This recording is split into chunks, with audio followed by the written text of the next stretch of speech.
My brother అంటే NT Ramarao గారు.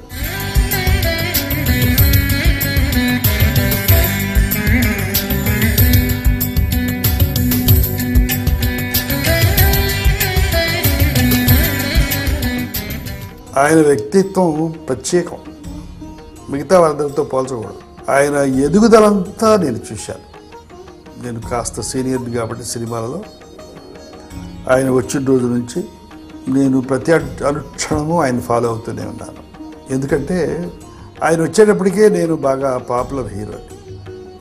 అయితే అందరూ అనుకునేవారు రామారావు గారు స్పృద్రూపి, మంచి వాయిస్ ఉంది, ఎత్తు ఒడ్డు పొడుగు, ముఖ కవళికలన్నీ బాగున్నాయి, అంచేత ఈయన వస్తే నాగేశ్వరరావు ప్రభావం కొంచెం తగ్గిపోతుంది అని అనుకుంటూ ఉండేవారు.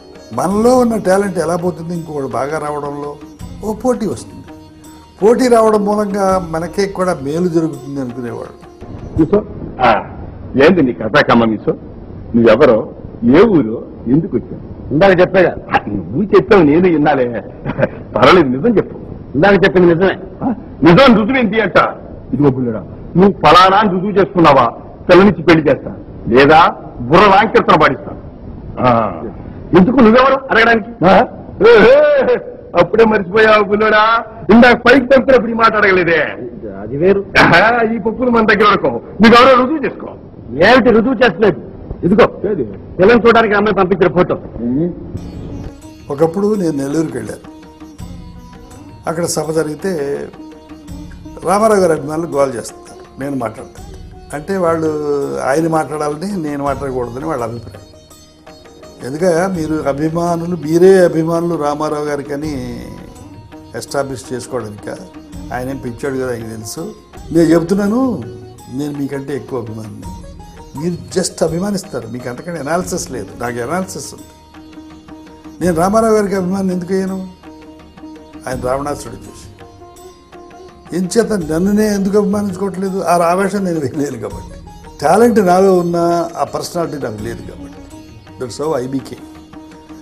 అందరూ రావణుని మెచ్చుకుంటారు కానీ రావణాసురుడిని మెచ్చుకోరు. కానీ రావణాసురుడిని కూడా మెచ్చుకునే విధంగా తయారు చేసి ఆయనే పిక్చర్ తీశాడు. తాత చెప్పమంటావా? ఇంతకు ముందు ఒక అపూర్వ సుందరి ఆ శివాలయంలో శివ సంకీర్తనం చేస్తుంది తాత. శివాలయంలో శివ సంకీర్తనం.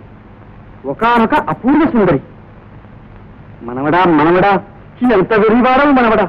పార్వతిని మించిన అపూర్వ సుందరి ఈ ప్రపంచంలోనే లేదు. ఓ, అయితే ఆమె పార్వతి. తాత, తాము త్రికాళవేదులు ఆమె నివాసస్థానం ఎక్కడో కనిపెట్టలేదా? ఒకటి ఆయన సాంఘిక చిత్రాల్లో నటించాడు. కొన్ని స్టూడెంట్ వేషాలు వేసినప్పుడు మరీ ఎత్తు ఒడ్డు పొడుగు ఎక్కువ ఉన్నాడు కదా, ఆయన స్టూడెంట్ వేషాలు అంత యాక్ట్ చేసినా పర్సనాలిటీ అంత నప్పవేమో అని అనుకునేవాడిని. అంటే సపోజ్ నేను దుర్యోధనుడు వేస్తే మీరు కూడా అట్లాగే అనుకునేవారు. మాటలు బాగానే చెబుతున్నాడు కానీ ఈ మరి దుర్యోధనుడికి రారాజు వేషానికి నాగేశ్వరరావు బాగుంటున్నాడు. నా ఉదాహరణ చెబుతున్నాను.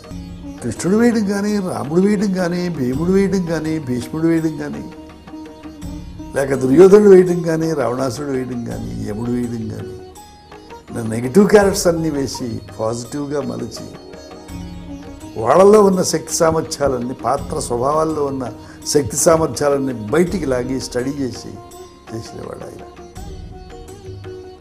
అదే కాకుండా విశ్వరూపం ఎక్కడంటే నట విశ్వరూపం ఇలా పాత్రలు నెగిటివ్ అండ్ పాజిటివ్ వేయటమే కాకుండా అంత చరిత్ర గల కాంగ్రెస్ని మట్టి కనిపించి 9 మాసాల్లో చరిత్ర సృష్టించి ముఖ్యమంత్రి అయ్యి అవుతుంటే ఆనందం పొందిన వాళ్ళని నేను కూడా. ఎందుకంటే నాట్ దట్ నేను కాంగ్రెస్ వాడిని ఎందుకు ఆయన గెలిపితే అంటే అలా కాదు.